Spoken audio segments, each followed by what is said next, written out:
함께 나눌 말씀의 제목은 죽음의 독을 이기고 첫 열매를 드리고 라는 제목으로 하나님 말씀 함께 상고하시겠습니다.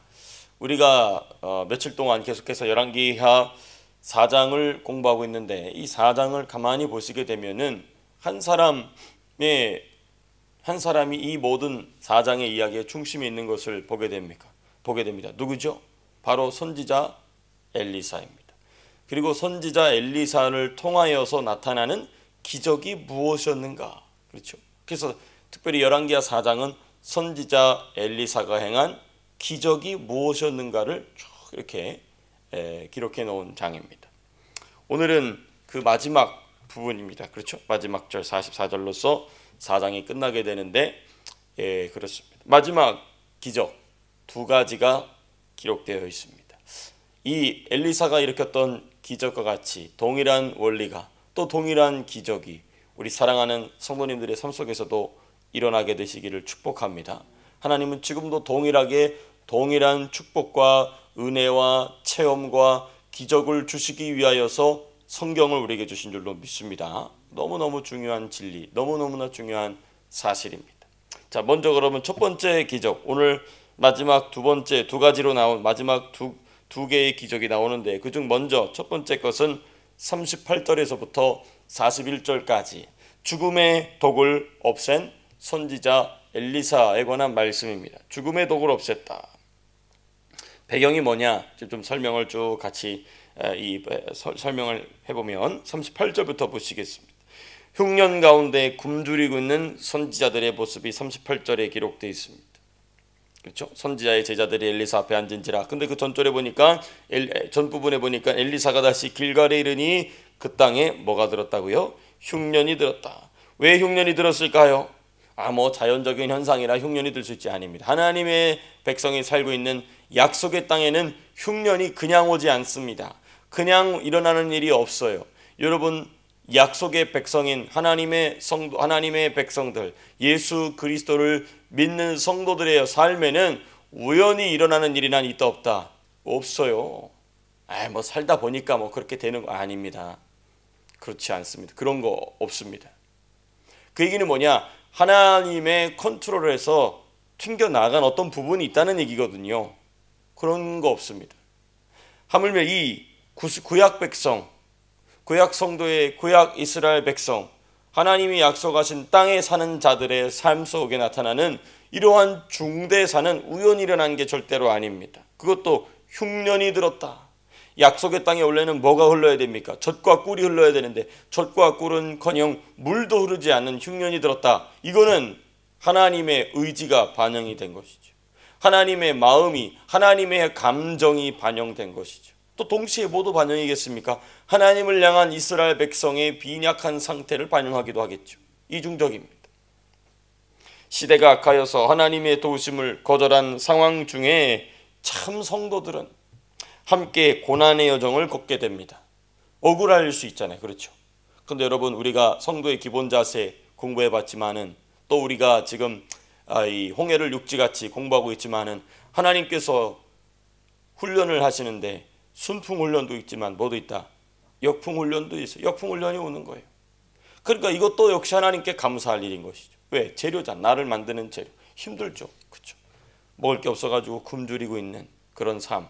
힘들고 괴롭죠. 그런데 그게 재료라는 거예요. 재료. 그러니까 바울은 뭐라고 얘기합니까? 범사에 감사하라. 그렇습니다. 어찌되었든 그거는 당연히 우리의 신앙의 당연한 자세고 진리이지만은 또 힘든 건 사실이에요. 그렇죠? 힘든 건 사실이에요. 흉년이 왔으니 또 주의 종들로서 하나님의 선자로서 자신의 삶을 구별하여서 드렸으니 얼마나 더 경제적으로 힘들고 어렵겠어요. 그렇잖아도, 근데 어쩌면 또 이런 것도 있어요. 원래 가난하고 못 먹었으니까 흉년이 와도 별 차이가 없을 수도 있습니다.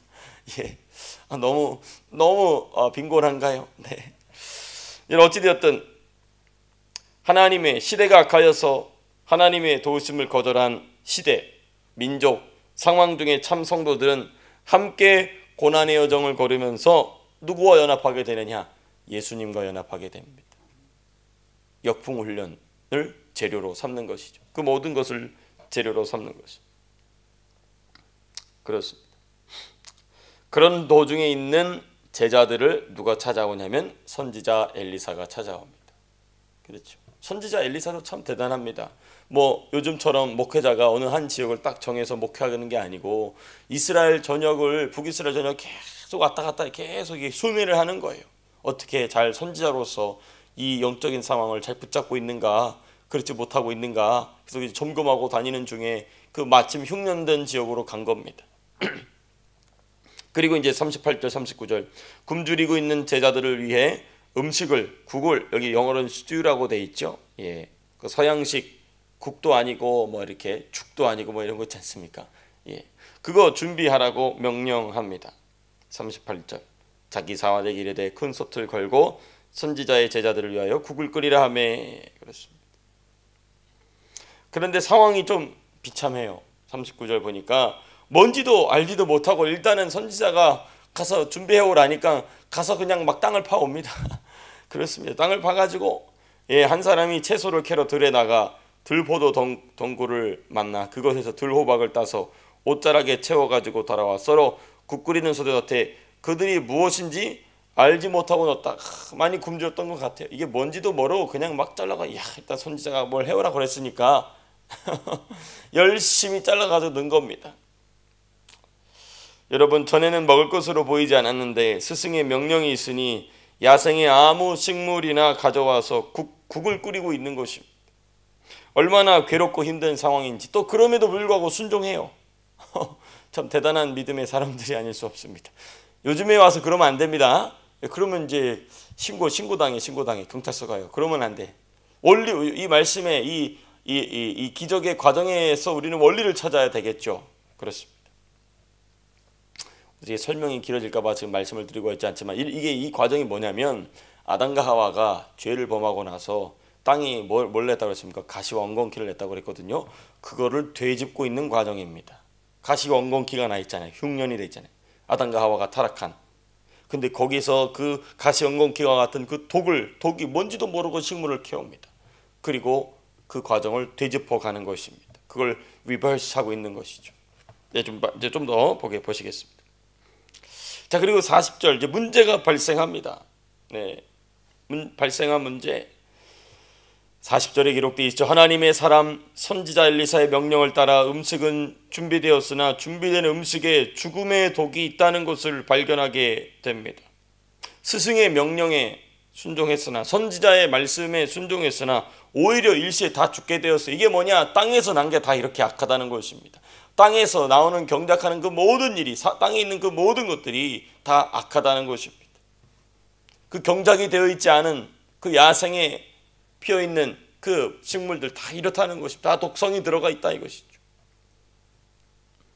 근데 그것을 에덴 동산처럼 독을 없애고 사람이 먹고 마실 수 있는 것으로 바꿔가는 과정을 지금 보여주고 있는 것입니다. 역으로 보여주고 있는 것이죠. 자, 그 다음 마지막 부분 41절 독을 없애는 방법이 기록되어 있어요. 41절 보니까 우리 41절 말씀 같이 함께 읽겠습니다. 시작. 엘리사가 이르되 그러면 가루를 가져오라 하여 솥에 던지고 이르되 퍼다가 무리에게 주어 먹게 하라 하매 이에 솥 가운데 독이 없어지니라. 이 가루가 뭐냐 이것입니다. 무슨 마법의 가루냐? 그 당시 고대 근동의 이방 우상 숭배자들이 하던 그런 마술적인 마법적인 귀신을 부리는 그런 가루냐? 물론 이제 단어는 동일한 단어예요. 근데 이 가루라는 단어 여기 보면 영어로 flour라고 되어 있지 않습니까? 그 이 가루라는 단어가 사실 어디에 쓰입니까? 레위기에 나오는 소재입니다. 소재에도 동일한 단어가 사용돼요.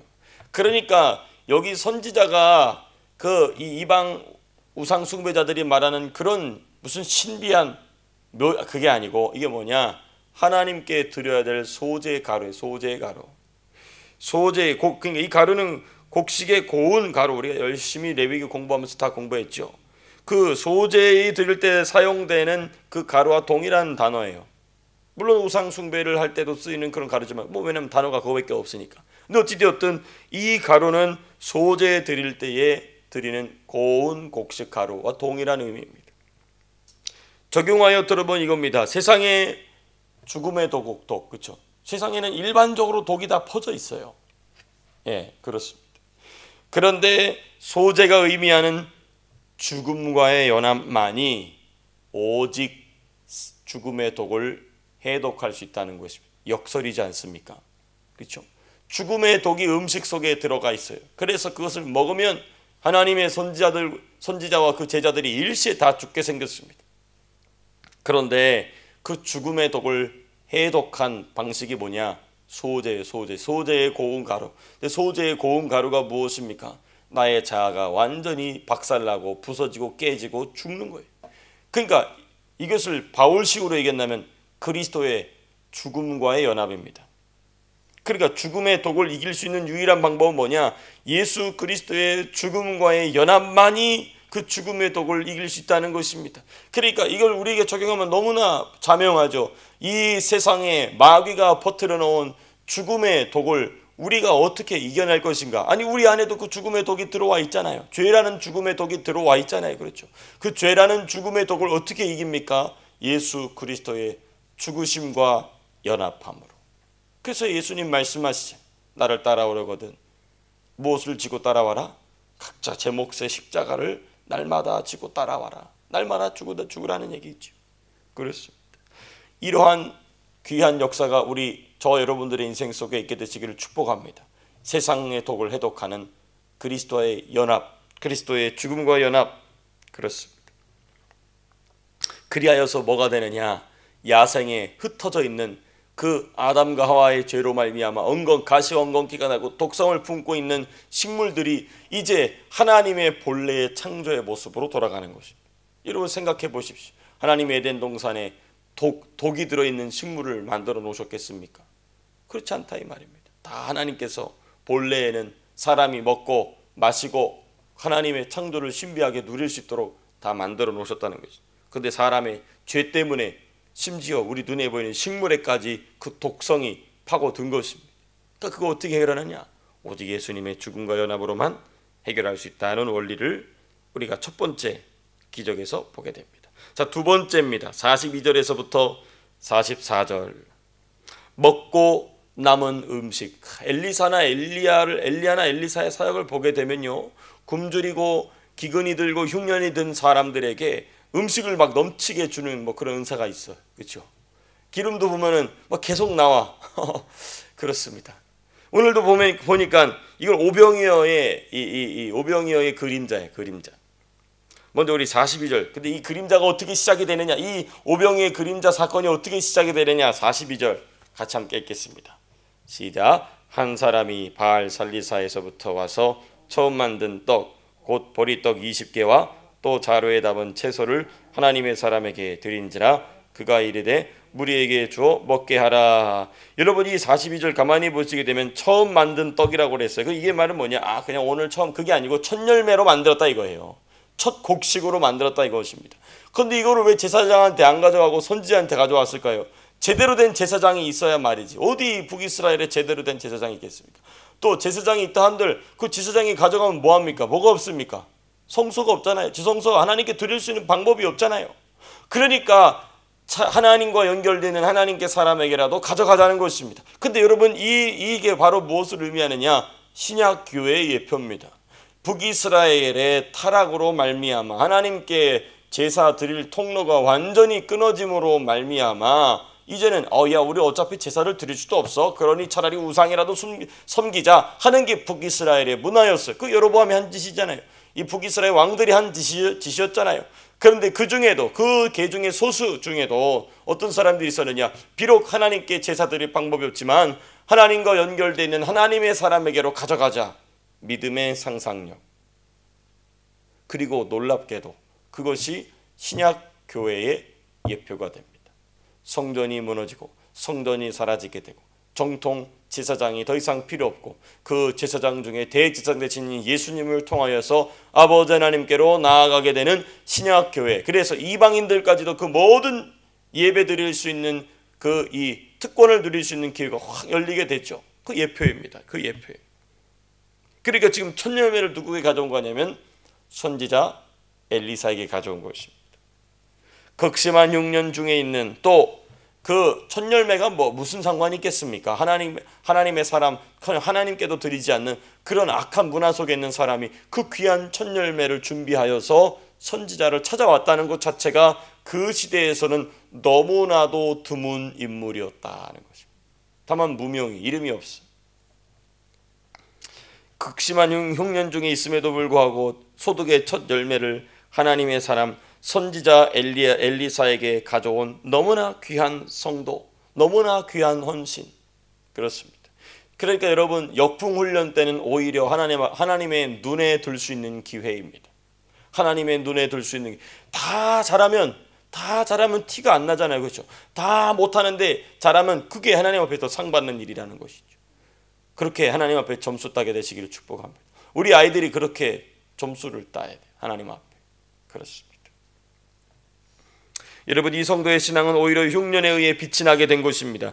흉년이 없었으면 잘 몰랐겠죠. 근데 흉년이 있었기 때문에 빛나게 된 것입니다. 역풍이 불었기 때문에 오히려 그 역풍으로 말미암아 더 배가 멀리 나가게 된 것입니다. 신앙의 배가, 신앙의 그 항해가 더 멀리 나가게 된 것이죠. 더 나은 부활의 모습을 위한 부활의 재료로 흉년과 자신의 소유를 선용한 것입니다. 선용, 악용, 오용, 남용한 게 아니라 선용한 것입니다. 자, 그리고 43절, 44절. 헌물로 받은, 헌물이지 않습니까? 그렇죠? 헌금이 아니고 헌물, 첫 열매 헌물을 드리지 않았습니까? 그렇게 받은 음식이 모두 먹고도 남게 돼. 지금 몇 명이라고 되어 있냐면, 사환이 몇 명이, 43절에 몇 명이라고 얘기합니까? 그 사환이 이르되 내가 어찌 이것을 100명에게 주어 100명에게 주겠나이까 하니. 그렇습니다. 그런데 뭐라고 되어 있습니까? 44절, 그가 그들 앞에 주었더니 여호와께서 말씀하신 대로 먹고 남았더라. 여러분, 이것은 예수님께서 행하실 오병이어 7병이어의 예표입니다. 예표. 다만 조심할 게 있어요. 선지자가 시키면 시키는 대로 해야지. 이 사환이 뭔 얘기합니까? 그 사환이 내가 어찌 누가 너더러 100명에게 나눠주라고 그랬냐 이거예요. 그렇죠? 내가 어찌 이것을, 그러니까 선지자가 얘기합니다. 여호와의 말씀이 그들이 먹고 남으리라. 저 같았으면 이 사환 잘랐어요. 너 이제 가. 근데 데리고 다녀. 그러니까 참 대단해. 훌륭한 성품의 선지자예요. 나 같은, 야, 너 이제 그만둬, 가 이제. 그럴 텐데 데리고 다닙니다. 여러분, 주의할 게 뭐냐? 다만 사환처럼 불신앙의 말로 이를 그르치려는 자들이 있음을 주의해야 됩니다. 내가 어려운 중에 첫 열매를 구별하고, 내가 어려운 중에 감사의 예물을 준비하고, 11조를 준비하고, 주일헌금을 준비, 선경금을 뭐 이런 거 하나님 앞에 헌신하지 않습니까? 그때 보면, 야, 너 미쳤냐? 또 내 속에서 그럴 수도 있어요. 내 속에서도. 그렇습니다. 그걸 주의하게 되면 하나님께서는 넘치게 부어 주실 줄로 믿습니다. 그게 이 기적이 기록되어 있는 의미이자 목적인 것입니다. 말씀을 맺겠습니다. 여러분, 시대가 악하고 어둡기 때문에 빛은 작은 빛일지라도 더욱 환하게 드러납니다. 또 시대가 악하고 어둡기 때문에 이러한 기적이 희귀해집니다. 하나님께서는 우리를 통하여서 그러한 빛으로, 그러한 기적으로 우리의 삶을 채워주시기를 원한다는 사실을 이 말씀을 통하여서 다시금 새길 수 있게 되시기를 주님의 이름으로 축복합니다. 제 기도하고 마치겠습니다.